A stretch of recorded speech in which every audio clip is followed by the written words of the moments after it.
Hello everyone, आप सभी का एक बार फिर से स्वागत है हमारे चैनल यानी कि अभिषेक की नॉलेज में। तो गाइस आज की वीडियो की शुरुआत करूँ उससे पहले एक रिक्वेस्ट करना चाहूँगा, वीडियो में अंत तक जरूर बने रहिएगा।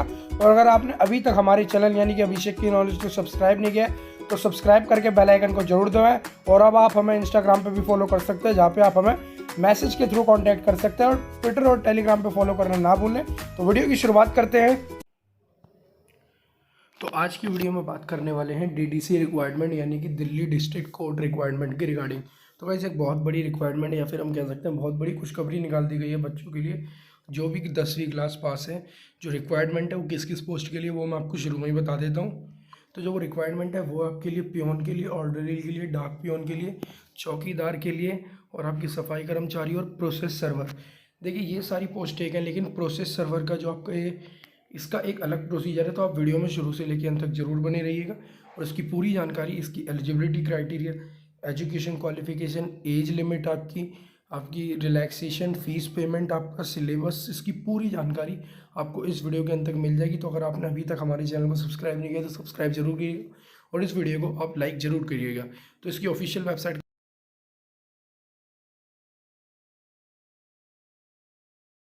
चलिए तो गाइस ये ऑफिस का ऑफिशियल नोटिफिकेशन आप देख पा रहे होंगे, office to the principal district session जज Delhi vacancy notice.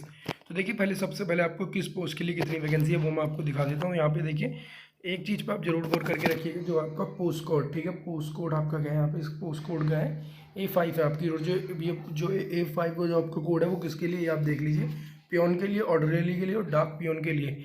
Total post है 276, उसमें अनरिजर्व के लिए 111, EWS के लिए 28, SC के लिए 41, ST के लिए 21 और OBC के लिए 75 पोस्ट है आपकी, ठीक है। ऐसे ही नीचे चलेंगे, जैसा चौकीदार के लिए 14, 3, 5, 2, 9 की पोस्ट है। और वहीं सफाई कर्मचारी के लिए अगर आप अप्लाई कर रहे हैं तो 10, 2, 3, 2, 6 के लिए इतनी आपकी पोस्ट है, ठीक है। और इसका प्रोसेस आपका एकदम अलग चलेगा, प्रोसेस सर्वर, ठीक है। इसकी जो पोस्ट है वो है आपकी 30, 7, 11, 6 और 20 आपकी, ठीक है। टोटल ये पोस्ट दे रखी है आपको। अब चलते हैं इसकी एजुकेशन क्वालिफिकेशन के ऊपर। जो आपकी एजुकेशन क्वालिफिकेशन है वो क्या रहने वाली है, ठीक है।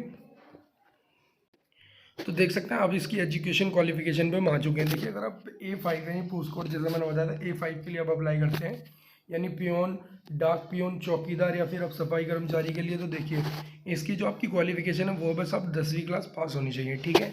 इसकी क्वालिफिकेशन, ठीक है। अगर आप इनमें से किसी भी पोस्ट के लिए अप्लाई करते हैं, लेकिन वहीं आप प्रोसेस सर्वर के लिए अप्लाई कर रहे हैं तो इसकी जो क्वालिफिकेशन है वो है आपकी 10वीं पास होनी चाहिए। आप पे लाइसेंस होना चाहिए, ठीक है, LMV का।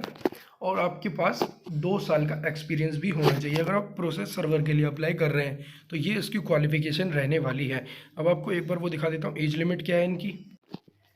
तो वैसे यहाँ पे आप एज लिमिट में आप देख पा रहे होंगे। देखिए जो इसकी एज लिमिट है वो है, इसकी पहले देख लिया आप, नेशनलिटी भी देख लीजिए। जो नेशनलिटी है वो है इंडिया आपकी, ठीक है। आप इंडियन सिटीजन होनी चाहिए।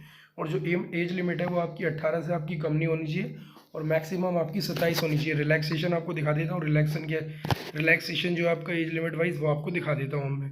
तो रिलैक्सेशन पे चलते हैं। तो देखिए एज रिलैक्सेशन जो है वो आपका यहाँ पे दे रखा है, क्लियर मेंशन है। SC ST के लिए 5 साल, OBC के लिए 3 साल, PW के लिए 10 साल, PWD प्लस OBC के लिए 13 साल और PWD प्लस SC ST के लिए 15 साल, ठीक है। आपका ये इसका रिलैक्सेशन रहने वाला है। और अब इसकी फ़ीस पेमेंट की बात कर लेते हैं कि इस कोर्स के लिए आपकी क्या फ़ीस है। देखिए जो आपकी फ़ीस पेमेंट है, अगर आप जनरल कैटेगरी से आते हैं या फिर जनरल कैटेगरी के अगर आप एक स्टूडेंट हैं तो आपको इसके लिए 500 रुपये की फ़ीस पेमेंट करनी होगी, 500 रुपये, ठीक है। अगर वहीं आप SC ST कैटेगरी से बिलोंग करते हैं तो आपको इसके लिए 250 रुपये की जो फॉर्म फीस है वो पेमेंट करनी होगी।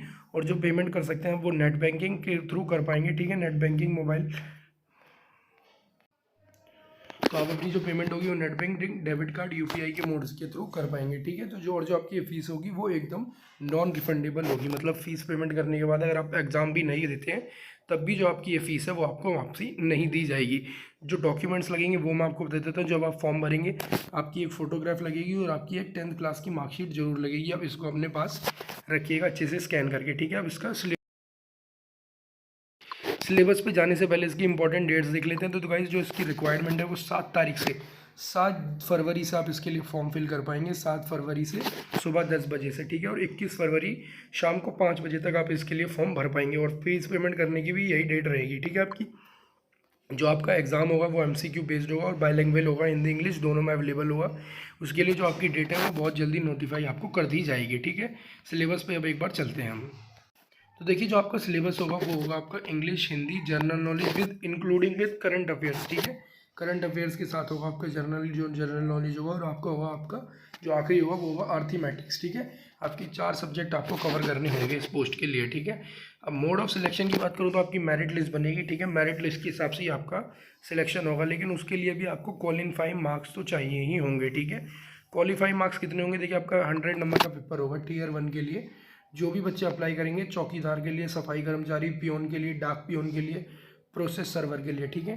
तो देखिए जो अनरिजर्व कैटेगरी के यानी जनरल कैटेगरी के स्टूडेंट हैं उनको 50 नंबर तो लाने होंगे 100 में से टीयर 1 में, और 100, और अगर SC ST OBC या फिर EWS हैं तो आपको 45% मार्क्स लाने होंगे।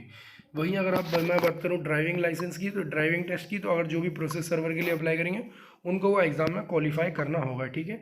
और टीयर 3 जो आपका एग्ज़ाम होगा वो होगा 15 मार्क्स का, ठीक है, जिसमें आपसे पूछे जाएंगे, यहाँ पे आप देख पा रहे हैं, minimum qualifying marks for the post of tier 3 में आपको 5 मार्क्स लाने होंगे अनरिजर्व कैटेगरी को, और 4 लाने होंगे वहीं रिजर्व कैटेगरी। फिर जो मोड ऑफ सिलेक्शन है वो भी आपको मैंने अच्छे से समझा दिया होगा। इसकी और भी जानकारी निकालने के लिए, और इसमें हाँ एक और चीज़ मैं बता देता हूँ, जो आपका यहाँ पे आप देख पा रहे हैं सिलेबस के साथ ही आपकी जो एक और चीज़ है इंपॉर्टेंट, वो है आपकी नेगेटिव मार्किंग भी यहाँ पे रखी गई है 0.25% की। यानी कि अगर मान लीजिए आपने 4 क्वेश्चन का उत्तर सही दिया है, ठीक है, 4 प्रश्नों का उत्तर सही दिया, सॉरी, एक प्रश्न का उत्तर आपने सही दिया और लगातार आपने 4 प्रश्नों के उत्तर गलत दे दिए, तो जो आपने एक प्रश्न का उत्तर सही दिया वो भी आपका काट दिया जाएगा। उम्मीद करता हूँ आपको वीडियो अच्छे से समझ में आ गई, उसकी पूरी डिटेल वाइज आपको क्या करना है। वीडियो पसंद आई हो तो लाइक करें, शेयर करें, और जो भी चैनल पे पहली बार है चैनल को सब्सक्राइब करके बेल आइकन को जोड़ दबाएं, क्योंकि यहाँ पे आपको गवर्नमेंट रिक्वायरमेंट से रिलेटेड सारी जानकारी मिलती रहती है इस चैनल पर सबसे पहले। तब तक के लिए धन्यवाद, आपका दिन शुभ हो।